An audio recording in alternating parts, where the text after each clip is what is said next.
నేను ఒక లెటర్ చదివి మీకు వినిపిస్తాను. ఓన్లీ 2 minutes పడుతుంది. ప్రజాశాంతి పార్టీ ఎన్నికల ప్రమాణాల ముందు నేను ఎందుకు రాజకీయాల్లోకి వచ్చాను. ఆ లెటర్ చదివే ముందు ఒక చిన్న ఉదాహరణ, అంటే బైబిల్లో నుంచే చెప్పాలి. ఎందుకంటే ఎక్కువ మంది క్రిస్టియన్స్ కొంచెం కన్ఫ్యూజ్ స్టేజ్లో ఉన్నారు. ఇదేంటిది నా ప్రపంచ శాంతి దూత. మొన్న ఢిల్లీ వెళ్తుంటే విజయవాడ నుంచి 40-30 మంది లీడర్స్ ఎయిర్పోర్ట్లో కలిసి, సార్ మిమ్మల్ని మరలా మీరు గుంటూరు వచ్చినప్పుడు 3 హెలికాప్టర్లు వచ్చారు 2001లో, ఆ హెలికాప్టర్లో చూడాలా, లక్షల మంది చూడాలా, ముఖ్యమంత్రులు అందరూ మీ దగ్గర రావాలా, ఇదేంటి సార్ మీరు? నా డౌట్ కూడా అదే చూసారా? అయితే దానికి నేను ఎంతో ఆనందిస్తుంది. ఎందుకంటే దేవుడు మోషేని రాజు కుటుంబంలో పుట్టించాడు. రాజరకం మహాభాగ్యం. విడిచిపెట్టి ప్రజల కష్టాల్లో పడుతున్నారని దేవుడు ఆయన్ని ప్రజల్లోకి రప్పించి ఒక బానిసుడిగా, ఒక నీచుడిగా, ఒక అసహ్యుడిగా, యువతల దేవుడితో నా పేరు తీసేయి, ఇది నేను ఇంక సహించలేనని దేవుడితో గొడవ. ఇక్కడ ప్రజలేంటి 40 రోజులు అన్నావు, 40 సంవత్సరాల ప్రయాణం ఏంటి, ఇదేంటి ఏంటి ఈ కష్టాలు, మాకు ఇబ్బందులు, తినడానికి తిండి లేదు, కట్టుకోవడానికి బట్టలేదు, ఉండడానికి ఇల్లు లేదు, ఈ అడవిలో మమ్మల్ని ఎందుకు చంపుతున్నావు? అప్పుడు దేవుడు మోసేకి కొండ మీదకి తీసుకెళ్ళి మాట్లాడాడు. నా ప్రజల్ని మీరు మార్చడానికి నువ్వు కష్టాలు పడాలి, వారితో పాటు ఈ కుళ్ళు లోకానికి నువ్వు రావాలని దేవుడు మోషేని పంపించాడు కదా. సో దేవుని ద్వారా మీకు వచ్చిన పిలుపేంటి? ఇక్కడ మనం సువార్త చెప్పట్లేదు, పాల్ గారిని అంతరంగాన్ని ఇక్కడ విశ్లేషిస్తున్నాం. దేవుని ద్వారా మొట్టమొదట మీకు వచ్చిన పిలుపేంటి? రాజకీయ నాయకుడు అవ్వాలనే, సువార్థికుడు అవ్వాలనే, ప్రజల్ని రక్షించాలనే, లేకపోతే గ్లోబల్ పీస్ లాగా ప్రపంచ శాంతి కోసం? సూపర్ క్వశ్చన్ అండి. నేను దేవుని కృపలో 8 ఫీల్డ్లో నెంబర్ 1 అయ్యాను. ఒక సువార్థకుడు అన్నది ఒకటే.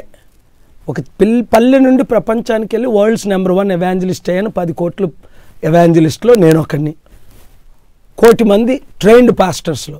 అలాంటిది నెంబర్ 1 2004లో May 17th the world's most popular evangelist title నాకు New York Times, new republic, Billy గ్రామ్లు, ప్రపంచ సువార్థకులు అందరూ ఇచ్చేశారు.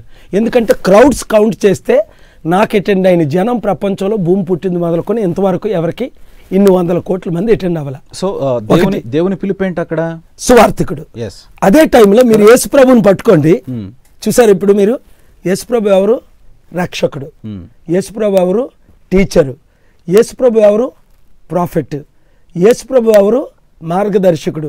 యేసుప్రభు ఎవరన్నారు? Roman soldiers, political leader. అందుకే ప్రభు ఆ మాట అన్నాడు, ఈ రాజ్యాధికారం భారం నా మీద ఎందుకు పెట్టావు ప్రభువా? అంటే యేసు ప్రభువే నా భుజాల మీద రాజ్యాధికారం దేవుడు పెట్టాడు అని రోమన్ సోల్జర్స్ని ఎదుర్కొని, అవినీతిని ఎదుర్కొని కోపగించేటప్పుడు కోపగించాడు, కొరడా తీసుకున్నప్పుడు కొరడా, నేను తీసుకోలేదు ఇంకా కొరడా, ఎవరెన్నన్నా ఊరుకుంటున్నా, కొరడా తీసుకున్నప్పుడు కొరడా తీసుకున్నాడు, సిలువ వేసినప్పుడు సిలువ వేయబడ్డాడు.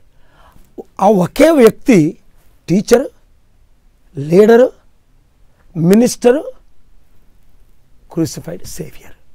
అలాగే నేను సువార్థికుల్లో నెంబర్ 1 అయ్యాను. యుద్ధాలు ఆపడంలో ప్రపంచంలో నెంబర్ 1 అయ్యాను. హయ్యెస్ట్ పెయిడ్ స్పీకర్గా ప్రపంచ నెంబర్ 1 అయ్యాను. హ్యూమనిటేరియన్గా 40 లక్షల వితంతులు 3,10,000 నెంబర్ 1 అయ్యాను. ప్రపంచంలో హెడ్స్ ఆఫ్ స్టేట్ అడ్వైజర్గా 155 దేశాల ప్రెసిడెంట్స్కి అడ్వైజర్లో నెంబర్ 1 అయ్యాను. అన్నిటికంటే ముఖ్యం, ఒక పల్లె నుంచి ఒక బ్రోకెన్ బైక్, $1 బైక్తో పైకి ఎదిగి ప్రపంచంలో ఎవరికీ లేని వ్యక్తిగా 2 747, ఒకటి కమర్షియల్, ఒకటి అంటే ప్రపంచంలో ఇంకొక మానవుడు. ఇలాగ 8 ఫీల్డ్లో నేను నెంబర్ 1 అయ్యానే.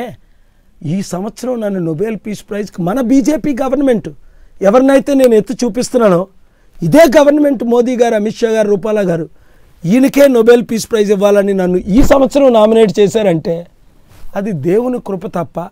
ఒక 10th ఫెయిల్ అయిన నేను, ఒక బొగ్గులు ఎరుకున్న నేను, ఒక ఎందుకు పనికిరాని నేను, ఒక హిందువుడిగా పుట్టి మా నాన్నగారు ఎందుకు ప్రభువుని నమ్ముకున్నారని తెలియక ఆత్మహత్య చేసుకుందాం అనుకున్న నేను, చిట్టువల జూట్ మిల్ 1979లో ఈ ఫ్యాక్టరీ ఇప్పుడు క్లోజ్ అయిపోయింది, అది 10 సంవత్సరాల నుంచి.